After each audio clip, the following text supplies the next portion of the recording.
Well, first of all, I want to, again, like Brad said, thank everybody for coming out. And obviously got a great opportunity in front of us. We're excited about this opportunity. Kind of closing up of last week, I thought there was some. I want to give Coach Luttrell and his team credit. I thought they are much improved. I know the score may not have indicated it as the game went, especially late in the third and early fourth quarter. But they are a much improved football team. They're going to win a lot of games. I'm very impressed with their quarterback. I thought he showed a lot of resilience staying in the pocket. But definitely they fought to the end. There was no quit, and that's a sign of him building that program. So very much impressed with where they are. I thought that our guys showed a lot of fight. I thought we played exceptionally hard. Had to overcome a lot of adversity, which is what we're trained for. We strive in those moments. It's definitely been a big key emphasis for us over the last 33 months is being able to weather storms and stay the course. And I thought you saw that Saturday night with our guys trailing 10-0. Nobody flinched. I thought offensively they had a great plan against us. But I thought that I think at the end of it, they were going to force Ben Hicks to try to beat them throwing the football, and he was able to do that. Obviously, it was great to see Cortland Sutton get back into it, and we knew the week before that it was going to be very limited with him. But to see him be the playmaker that he is really showed what he's about. None bigger than the 3rd and 8, 62-yard pass. That got us on the board and kind of got things going. So thought we stayed with our plan. We wanted to run the football. They were loading the box. They were doing a good job of adjusting to us, but we stayed with the plan, and it was good to see Xavier Jones break free and score. It was much needed at that time, but the week before we had to run it, and this past week we had to pass it. So that shows you where this football program is and moving in the right direction there. Defensively, our players of the game were Justin Lawler and Kyron Mitchell. I thought both played exceptionally well. Again, they never flinched. They kept on playing. But we fell down early and then battled back. But the thing about defensively that we're doing that I'm very impressed with, we're creating turnovers. That's 5 turnovers in 2 games. All 5 turnovers have resulted in touchdowns. So anytime you can score points off of turnovers, it even increases your chance of winning. I thought our special teams improved from the week before. Cedric Lancaster was our player of the game. We had 2 touchbacks, 2 punts inside the 20. Our coverage unit was much better, and it's continued to get better. Josh had another field goal, a 36-yarder, which is always going to pay dividends down the road for him and gaining his confidence. So I got our hand on a field goal that I thought we had a chance to block, and actually had 2 others that we thought we had a shot at. But so again, I thought it was a much improved team that we played, but we also showed that we improved a lot in some areas in being able to adjust and adapt. Moving forward to this week, obviously we know this is like I said earlier, starting out the press conference, a great opportunity for us. Coach Patterson been there 17 years. This is the best team that we've faced since I've been here. Best TCU team that we've faced since I've arrived here. They got speed, they got length, they got a great experience. 9 defensive returners, 8 offensive returners. They're very well coached, as we all know. Again, he's been there 17 years. This team is worthy of a top 20 ranking right now that they've got. His guys are as prepared as anybody will face. He coached at an elite level. We've got great respect for what he's done over there. It is a trophy game, a battle for the iron skillet, which, as a coach, you always look forward to being a part of games like that. And this is definitely something that the skillet hadn't been on the hilltop in many years. I think it's only been here twice in the 2000s and 6 times since 1989. So it's two cities, it's 2 universities, and they go way back. And so a great opportunity for our guys to see where we are with our program coming into our 3rd year. This will be the best team that we've taken over there. And so I'm excited about it. Our guys are extremely excited. They look forward to always this week. But we know we've got a great opponent that's coming off a big win at Arkansas. But it'll be good. We're excited about it, and they've got definitely got some playmakers. Kenny Hill is obviously the leader on them offensively. They've got great speed at wide receiver, and you know, very experienced at running back, all around. You know, 8 offensive and 9 defensive returners. I think you look at Coach Patterson's career record, and when he has teams that are coming back from being very experienced, they usually have a great year, a great season. And so definitely we've got our work cut out for us. Our hands are full with this opponent this week. But again, we'll go over there Saturday, and each of the last two games I've been a part of, it's been close, and you know, all the way in there till, you know, last year was, I think it was 6-3 at half, or 9-3 at half, or something like that. But and in the year before, our first year, you know, we're trailing by 5 with 7 minutes to go in a game, and with the ball in our hand. And so, you know, there's this. We'll see where our program is coming into year 3, and I'm excited about this opportunity. But make no mistake about it, we've got they're very, very well coached defensively. I think they've only given up 7 points all year long. They've got their linebackers returning, their secondaries returning. They've got as good a corner as there are in the country, and Tejada.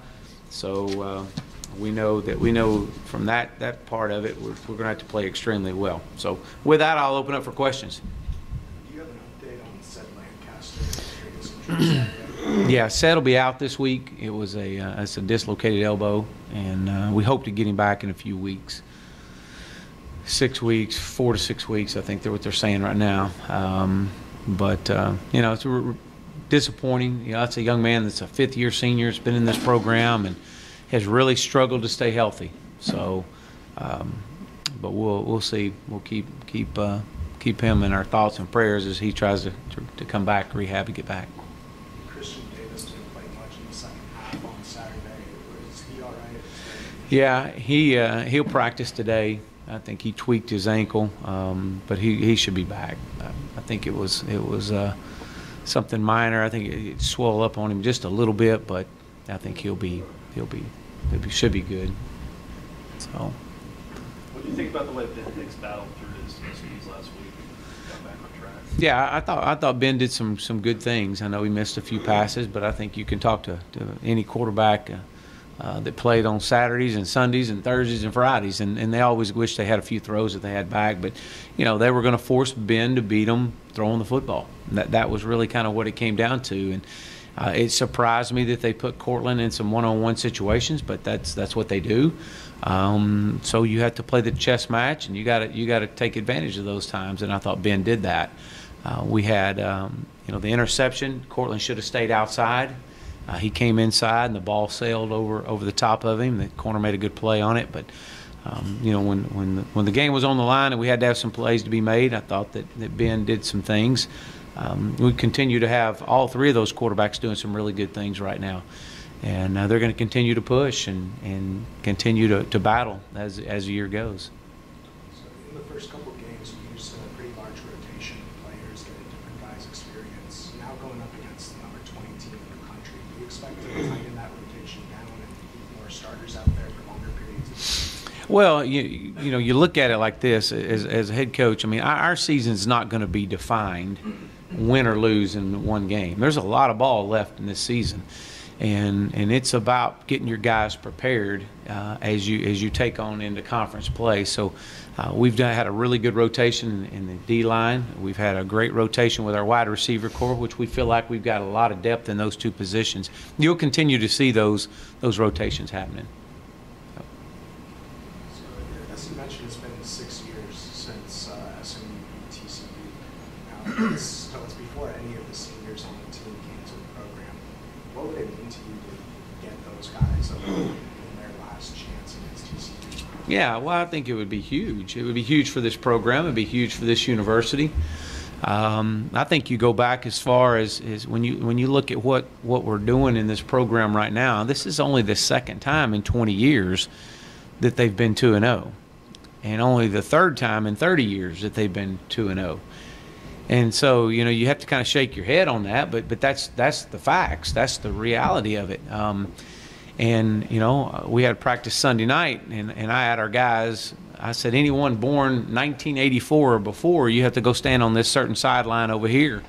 And if you were born after 1984, you stand on that sideline. And I said, that's the last time SMU's been 3-0, is 1984. And so we're going to have a 1984 soundtrack going all week this week, and we're going to be dressed like 1984. And I mean, that's it. That's what it is. And you know, and as I've shared with these guys, I mean, it's just this is the best team we've had to this point. We're not going to be. It's not going to be defined, like I said earlier, in one game. What would it mean to go over there and beat an opponent that's been been at the top of college football since 2005 in wins now? I think they're in the top 5. And to go over there and to get a win would be huge for our program. There's no question about that. It'd be huge for our seniors and our program. But again, you know, you as a coach, you don't go and you don't look at just straight outcomes. If I just focus on just the outcome, then we're losing all sense of reality. We've got to focus on just being the best we can be today. And if you want a certain outcome, you got to have a certain response. And our responses today, tomorrow, and Thursday and Friday, and how it leads up to game time will dictate a certain outcome. And so that's what we're about. It's just trying to get this program better one day at a time. And I've had that approach since I've walked in the door here. I don't. If I've learned anything as a head coach, you don't look ahead. You don't look till tomorrow. You look right to today and right here in this press conference and on the field at 2 o'clock and in our meetings, and that's what you focus on. And so we've got to continue to get better and be able to see that there is a grander picture in this as we build this program. But again, you know, we've got a ball game to play Saturday, and all I can ask of our football team is to play to our standard, and our standard's best. What do you think about the offensive line play on Saturday? Is there anything you need to improve going into TCU again this week? This past Saturday, I thought we played okay. I thought they did some things moving their fronts that they hadn't showed. They gave us a little bit of problems. I didn't think that we quite played as consistent on the right side of our line as we did on the left side. We knew that. Again, your experience has been on the left side. And so that's an area we got to continue to find that rotation that's the right fit on that right side with Will Hopkins and Bryce Wilds and Jacob Tedora, and just being able to make that move right there. Hayden Howerton is a possibility there at a right guard. We love where Jacob is, but he's just a young man that's learning as he goes, trying to get the experience. He was redshirted, and so we'll see. Again, this group will continue to get better. I've been impressed. They've had a great camp. They've had great practices, and but again, you know, they've got to be able to see the things coming at them on game speed, and but we could play better. I know Coach Fry felt that. We were not very good on first down last week, and that hurt us. We were really good on third down. And so we've got to be more consistent on first down. You mentioned TCU's only allowed 7 points so far this season. When looking at their defense, what challenges does it present? Well, there's a whole lot of them. I can name them all off if you want to. Too deep also. Again, they know what they do. They you know, Coach Patterson is one of the great minds, defensive minds in all of college football. I mean, heck, when we were at Lake Travis, I mean, you know, we thrived to be in a 4-2-5 because that's what they did. I think people all over the country study Coach Patterson's defense and his style and how hard his guys play. They believe in what they do. They're not going to change for us by no means. You know, they've been running it for many years. They're very good at it. So there's a lot of challenges. They do a great job running to the ball. They play with relentless effort. They're aggressive in the back end, the secondary. They're experienced, and so again, you're going to have to be able to be content with getting small chunks on these guys. So they're not going to give up anything deep over the top to you. Anybody else? Against SFA, you had the plan of having DJ come in for the third series at quarterback. Did you have a similar plan against UNT, or was the plan all along to have that play first half? Well, we did. We actually had a plan to get DJ in there on the third series, but we also felt like it was very important for us to see if we could get Ben into a groove, into a routine. And so we altered that. I told Coach Craddock at that point, hey, let's just, we both agreed, let's just stay with Ben. And we wanted to get DJ in there. We needed to get DJ in there. But just the way the flow of the game goes, you have to go with your gut reaction, and that's what we did. So you'll see DJ this week. He's going to play, and it'll be kind of on schedule like what we've normally been doing.